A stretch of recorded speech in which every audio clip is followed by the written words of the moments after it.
Kotake, Lesson 3.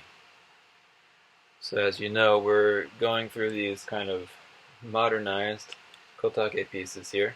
We went over a few pieces last time, the introductory pieces, Shirabe and Netori, which are about kind of tuning yourself and getting your instrument in the pitch you want it to be. Now we're going to skip over the next two, Kamiyo no Kyoku and Iwai no Kyoku. The reason is that Kimaya Juntei has all these kind of symbols that he decided to add in there. There's motsu, right, to draw it out, osu, to push or tap, right, to repeat, kiri, to cut the sound off, probably. And then there's things like ten and chi, which probably mean meri and kari, or kari and meri, respectively, ten and chi. And then ryo and nitsu. If you get into this piece, it'll blow your mind the amount of possibilities for interpretation. And maybe we'll come back to that later. The point of this, though, is to get you used to playing the hitoyogiri instead of confusing you. So we're going to skip a couple of these pieces and go over to Renbo no Kyoku. Alright, we've got Nagame no Kyoku on the next page, and then Renbo no Kyoku here. Renbo no Kyoku, Renbo means kind of longing, right? Longing for a love, or for something infinite, something eternal, or something that's both beyond and present at the same time. So we're going to play Renbo no Kyoku. Alright, and again, judging from the way he has Rokudan, we already determined that the basic scale that we're using for these pieces is like this.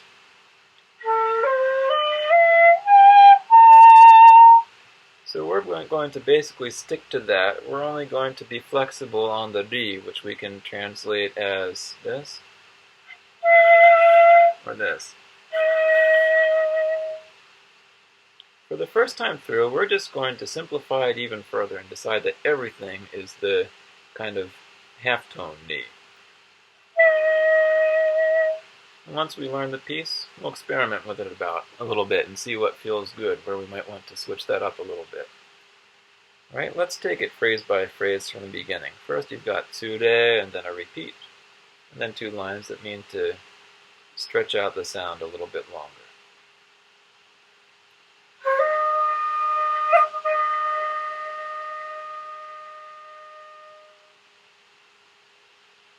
And then the next phrase, rie, ri, ro, re, ro.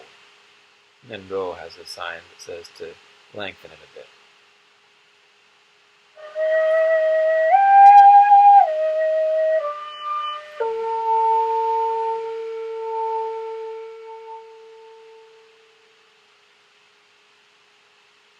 Next phrase is re, ri, and then there's two dots, and those are repeats, so we're going to repeat ri.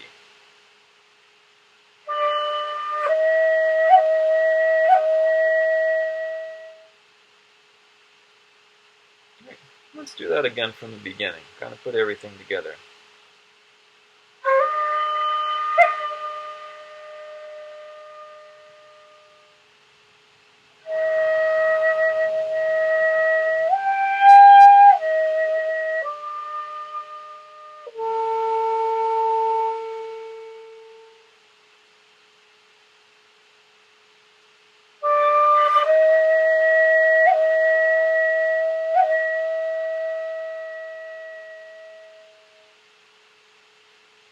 And now we'll continue on phrase by phrase. I'm going to keep going. If you want to repeat something, you can just stop the video and watch it again, okay? Here we go from Fuke.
Alright, let's play through that one more time. We're going to put the whole thing together, okay?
Alright, now there's a certain phrase that I kind of want to play differently. It's using the same MIDI, just kind of, it doesn't really feel like Renbo, you know? I feel like there's one phrase that wants to be played a little bit differently, so I'm going to show you what I like to do on that. Kind of right in the middle, you've got this eri-rori and eri-rori-ri, right? I like to play the second ri in the non-half tone mode, kind of the kari mode, right?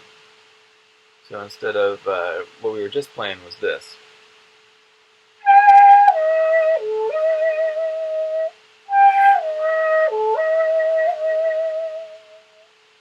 I like to play the second ri a little bit higher, right? So it's like this.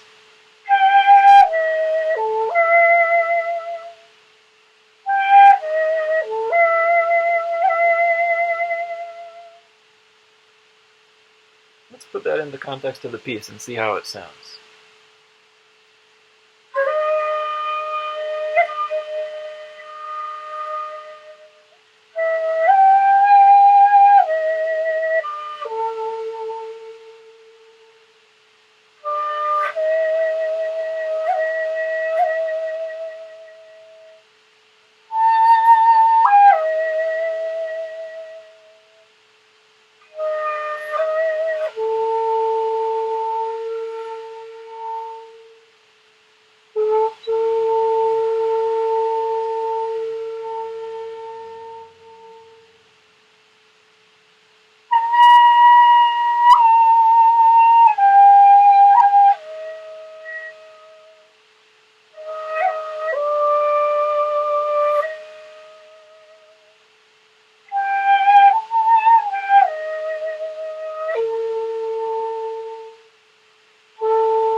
So that's Renbo no kyoku.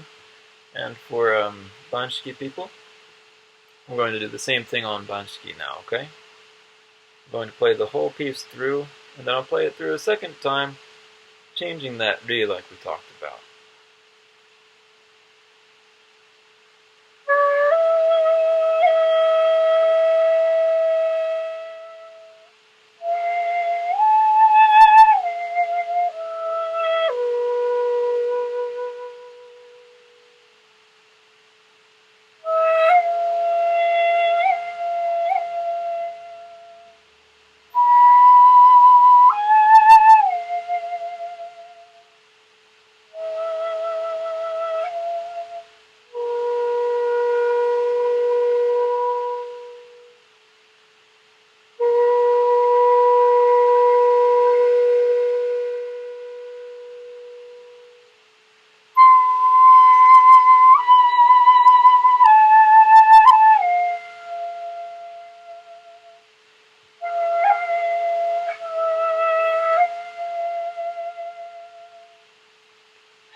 Alright, now this time, we're going to go ahead and change it up a little bit. Like I talked about before, we'll use that eri-rori, and play it differently in those two spots. I'm going to play the whole thing through one more time.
So there you have it. Renbo no kyoku on Oshiki and Banshiki hitoyogiri. Take that and make it your own. Have fun with it. Cheers.